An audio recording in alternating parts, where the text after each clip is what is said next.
Priynandan at the BHU Law Faculty. We are at the lawn, and here be with us Mr. Anant Vijay, who is known as the master of the arbitration, and he has a very good knowledge in the arbitration. So we are trying to understand the subject arbitration from him. Uh, Mr. Anant Vijay, kindly introduce yourself. Okay, first of all, I am not a master of arbitration. I am still a student, just like we all are. We're all students of law here. My name is Anant Vijay, and I am from Patna, Bihar, and I pursued my graduation in political science from Delhi University. And thereafter, I did a diploma in international law from the Indian Society of International Law.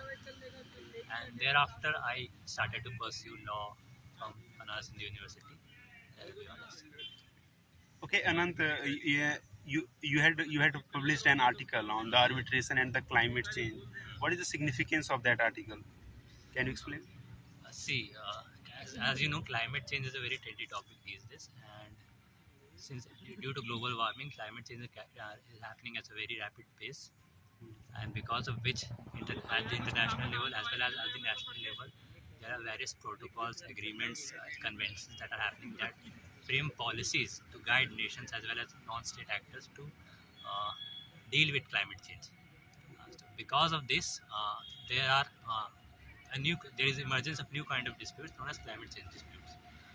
These kinds of disputes usually happen between construction companies or, for example, mining companies, energy companies. These kind of companies usually enter into agreements with states as well as non-state actors at the international level.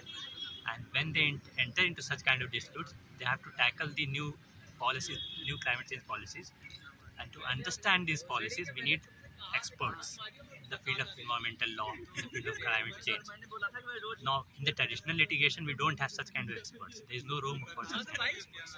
So, arbitration comes as an option in place of litigation to tackle such kind of disputes both at the national level as well as the international level. Because arbitration allows us the option of selecting experts who are familiar with different kind of international environmental law disputes. Due to climate change, there are various kind of policies are framed, like carbon trading, kind of the things is happen, and internationally the exchange of the carbon credit like concept is there.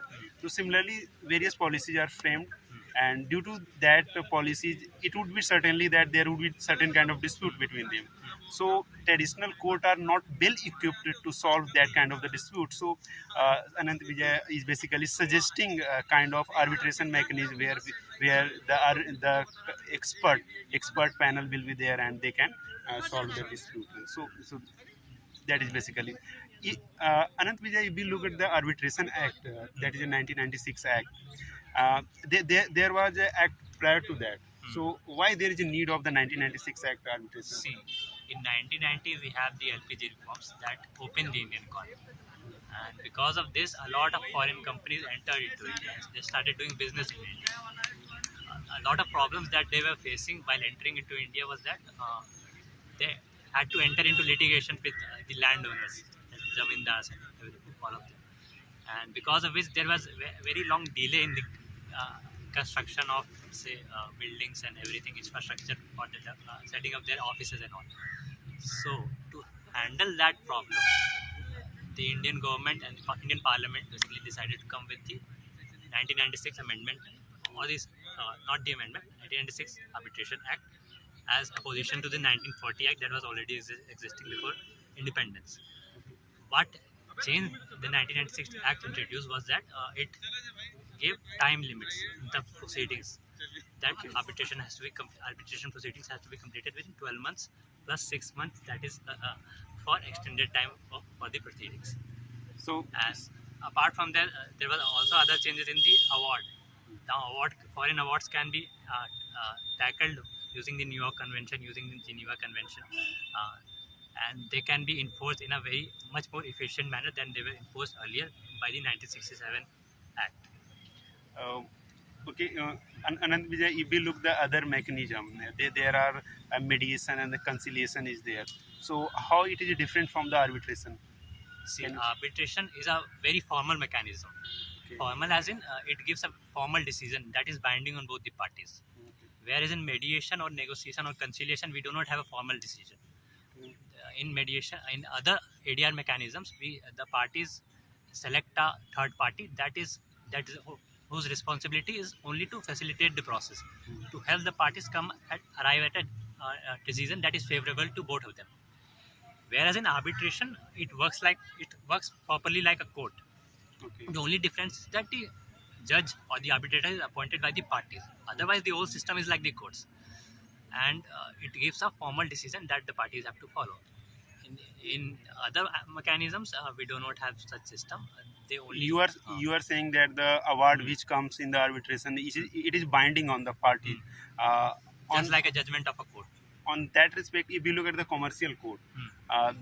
the concept of the commercial code which come into 2015 Act, Hmm. I think. So how did a commercial court help the arbitration See, in the arbitration process? see, when an award is made after the proceedings ends, an award is made Okay. that is favorable to one party and that is in opposition to another party. Okay. Now the party in whose favor the award is, it will try to enforce that award to get the claim amount that is given in that award. To enforce that particular award, we need a district. We need to go to the district court in which that the opposing party has its business, or say it resides, or well, it has its place of business, or it resides. That kind of issue. And thus to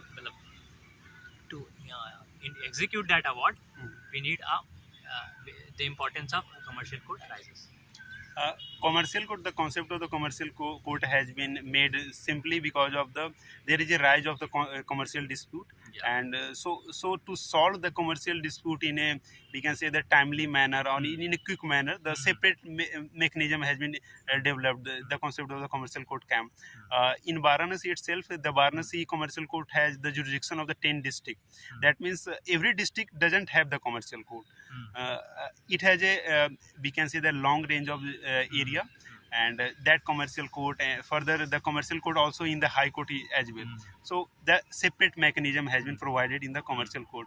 I think the jurisdiction decided above the 3 lakh. The jurisdiction of the commercial court is above the 3 lakh. Mr. Anant Vijay, you had very well understand the subject of the arbitration, and we are very much facing difficulty in understanding that subject. So, can you suggest the way how we should approach this subject of arbitration?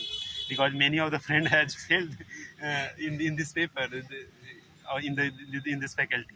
See, there is no straightjacket formula to study arbitration or to understand arbitration. Okay. What personally worked for me is that I started studying. I developed interest in arbitration before even I entered into LLB. So I did a couple of online courses. I learned about arbitration at a very early age, to say, and I learned about arbitration before ADR was taught in our fourth semester. So I was familiar with the concepts. That means that the classes in the fourth semester only worked as a revision for me. That means Anant Vijay is not going to tell him. Simply go and enter into his room and simply ask them that you have to make me to pass this examination, because he is not in disclosing how he had learned the things. Okay, Mr. Anant Vijay. Further, I want to take the things like we are all concerned about the career opportunities, because we are going to graduate in the May. So, does arbitration become a kind of career for our... Definitely, because as I mentioned earlier, the future is of ADR. As Okay. litigation is losing its scope because it's time taking. There is a lot of pendency of courts in high courts and supreme courts, and there is a lot of pendency in courts.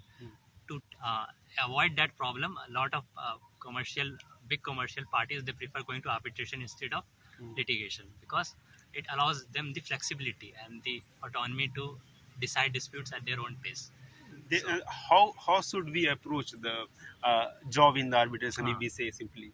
I'm coming to that. Okay. To approach to develop a career on arbitration, any law student can do 2-3 things. First is that he can do internships around arbitration in ADR. She can go into law firms, get into law firms that practice around ADR.